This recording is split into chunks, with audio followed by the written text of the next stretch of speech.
So let me read you these quotes from Cartier-Bresson. And this is kind of a weird collection of quotes. They don't seem to all fit together. So I'll read them and then I'll try to explain them. In photography, the smallest thing can be a great subject. Photography is nothing. It's life that interests me. It seems dangerous to be a portrait artist who does commissions for clients because everyone wants to be flattered. So they pose in such a way that there's nothing left of the truth. That's that idea I was just mentioning about portrait photography. One has to tiptoe lightly and steal up to one's quarry. You don't swish the water when you're fishing. There's something appalling about photographing people. It is certainly some sort of violation. So if sensitivity's lacking, there can be something barbaric about it.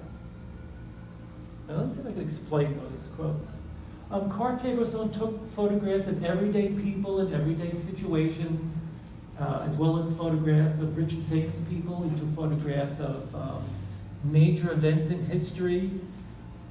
But in all of that, I think he was looking for what he called little human moments, where people are being spontaneous and genuine.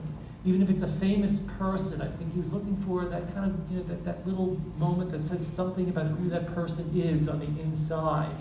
And I think it even goes beyond that particular person. What he was trying to capture in those everyday scenes is something that symbolizes something more universal, something more archetypic, that points to human struggles and triumphs in a more general way. So this is not just some guy leaping across a puddle trying to avoid wet feet. It's symbolic of all human struggles and triumphs. It's a leap of faith, a leap into the unknown, a leap into freedom, a leap into water, a kind of baptism or rejuvenation. So on many different levels, this photograph can be interpreted not just about this guy jumping over a puddle, but about humankind in general. To take these kind of photographs, you have to be an unobtrusive observer, like a fly on the wall, even sort of like a spy or even a stalker. Cartier-Bresson was well known for slipping in and out of the crowd, hiding behind people, ducking out, taking the photos and disappearing again. Supposedly he took black tape and he covered the shiny parts of his camera with the tape so his camera would be less observable. And I saw a video of him holding his Leica. He was holding it in his hand, and then he turned it so that you couldn't see it. It was behind his forearm. So he was like a little bit of a spy, a little bit of a stalker taking photographs. And even in his time, some people were a little bit put off by that approach, this idea of you're hunting people and capturing photographs of them. John Malcolm Brennan, who was a literary critic and writer, traveled with Cartier-Bresson for a while, and after observing his photography and the way he did his photography, said that of Cartier-Bresson, he's a humanitarian indifferent to people. And that's a little bit of a criticism, I think. And when he heard Brennan say that, that's when Cartier-Bresson responded with that last quote there. There's something appalling about photographing people. It is certainly some sort of violation. So if sensitivity is lacking, there can be something barbaric about it.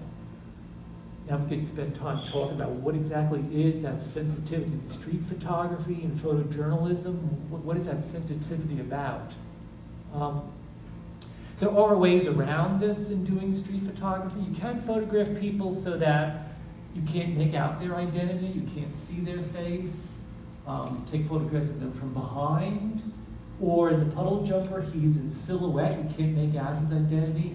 And in a way that works symbolically, because we can't see who the puddle jumper is, he stands in for everyone. He's a representation of all people. It's not just about him.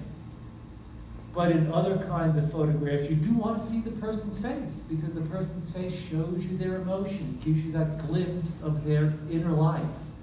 And Cartier-Bresson took many photographs like that. So even in his time, some people were a little bit concerned about the way he did his photography, this hunting aspect to it. And now in the digital age, we have to kind of take that criticism even more seriously, because if you think about the age that we live in, Everybody has a camera with them all the time. Everybody's taking photographs of everything and everybody and putting it online for what's anybody to see. People are worried about losing their privacy with facial recognition. Sure, someone can put a photograph of you, put it online, but with facial recognition, Facebook knows who you are. People are worried about losing their privacy. They're worried about losing control of your digital identity.